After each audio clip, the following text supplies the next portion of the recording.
નમસ્તે વિદ્યાર્થી મિત્રો, ઓએનજીસીની એક ચાઇલ્ડ કંપની છે જેનું નામ છે ઓએનજીસી પેટ્રો એડિશન લિમિટેડ. તેમાં ખૂબ જ સારી ભરતી આવી ગઈ છે અને આ ભરતીમાં તમને પોસ્ટિંગ છે તે ગુજરાતમાં જ મળશે. તો વિદ્યાર્થી મિત્રો ચાલો જોઈએ કે કોણ અપ્લાય કરી શકશે.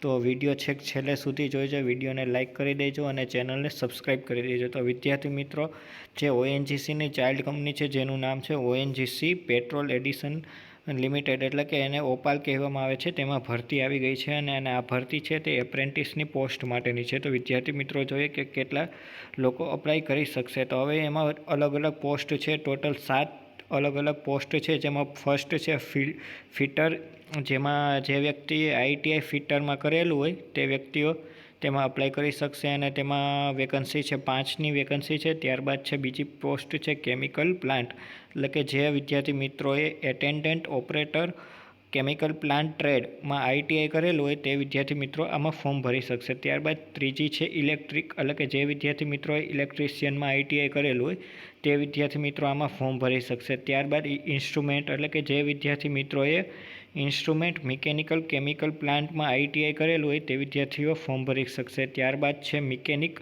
લેબ અને મશીન, એટલે કે જે વિદ્યાર્થીઓએ મેન્ટેનન્સ મિકેનિકલ કેમિકલ પ્લાન્ટ અથવા તો લેબોરેટરી આસિસ્ટન્ટ કેમિકલ પ્લાન્ટ અથવા તો મશીનિસ્ટમાં આઈટીઆઈ કરેલું હોય તે વિદ્યાર્થીઓ આ ફોર્મ ભરી શકશે. અને ટોટલ 38 જેટલી વેકન્સી છે. અલગ અલગ હવે વેકન્સીઓ આમાં 38 છે, કાં તો વેકન્સી વધી શકે છે અને ઘટી શકે છે. તો જે વિદ્યાર્થી મિત્રો હવે એપ્રેન્ટિસ કરવા માગતા હોય તે વિદ્યાર્થીઓ માટે સારો મોકો છે અને આમાં તમારું પોસ્ટિંગ છે તે ગુજરાતમાં જ રહેવાનું છે. હવે વિદ્યાર્થી મિત્રો જોઈએ કે આગળ શું કીધેલું છે કે જ્યારે તમે ફોર્મ ભરી દો છો ત્યારબાદ તમારું સ્ટાઇફંડ આવશે તે 8,050 જેટલું છે.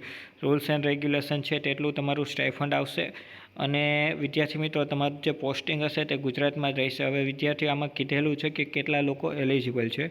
તો એલિજિબલ માટે એવું કીધેલું છે કે જે મિત્રો એ 2021 અથવા તો 2021 પછી આઈટીઆઈ પૂર્ણ કરેલું છે તે જ લોકો અપ્લાય કરી શકશે. એટલે કે 2021 પહેલાંના જે વિદ્યાર્થીઓએ આઈટીઆઈ પૂર્ણ કરેલી છે તે લોકો અપ્લાય કરી શકશે નહીં. એટલે કે જે વિદ્યાર્થીઓની એજ, એટલે કે જે વિદ્યાર્થીઓની ઉંમર 18 વર્ષ કરતાં વધુ હોય અને 21 વર્ષ કરતાં ઓછી હોય તેટલા જ લોકો અપ્લાય કરી શકશે. તેનાથી બીજા કોઈ અપ્લાય કરી શકશે નહીં. એટલે કે આમાં શું કીધું છે કે કેટલા લોકો અપ્લાય કરી શકશે. જે વિદ્યાર્થીઓની જન્મ તારીખ 1 જાન્યુઆરી 2004થી 1 જાન્યુઆરી 2007 વચ્ચે, એટલે કે 2004થી 2007 વચ્ચે જેટલા લોકો જન્મ થયેલું છે તે જ લોકો અપ્લાય કરી શકશે. તેની સિવાય બીજા કોઈ અપ્લાય કરી શકશે નહીં.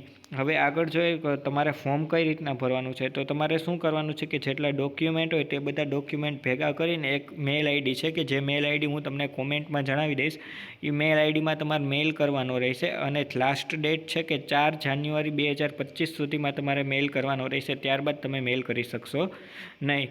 એટલે કે જો તમારે ક્યાં ફોર્મ ભરવા જોશે એમાં જો મેલ કરો તો મેલમાં આટલા ડોક્યુમેન્ટ તમારે અટેચ કરવાના રહેશે અને મેલમાં જે તમારે નામ લખવાનું હશે તે એપ્રેન્ટિસશીપ 2025 એવું લખવાનું રહેશે. એટલે એમાં જો પહેલું છે કે જે સ્કૂલ લિવિંગ સર્ટિફિકેટ હોય તે તમારે જોશે. ત્યારબાદ તમારે 10માની માર્કશીટની ઝેરોક્સ જોશે. ત્યારબાદ તમારે જે આઈટીઆઈ કરેલું છે તો આઈટીઆઈમાં જે છેલ્લા સેમેસ્ટરની જે માર્કશીટ હશે તે જોશે. ત્યારબાદ તમારું એક રિઝ્યુમ બનાવવાનું રહેશે અને રિઝ્યુમ અટેચ કરવાનું રહેશે. તો ત્યારબાદ તમારી જે કાસ્ટમાં તમે આવતા હોય તેનું કાસ્ટ સર્ટિફિકેટ રહેશે અને તમારે જે એપ્રેન્ટિસશીપ ઇન્ડિયાની જે વેબસાઇટ છે તેમાં રજિસ્ટ્રેશન કરાવવાનું રહેશે અને રજિસ્ટ્રેશનનો એક નંબર આવશે, એ નંબર જોશે.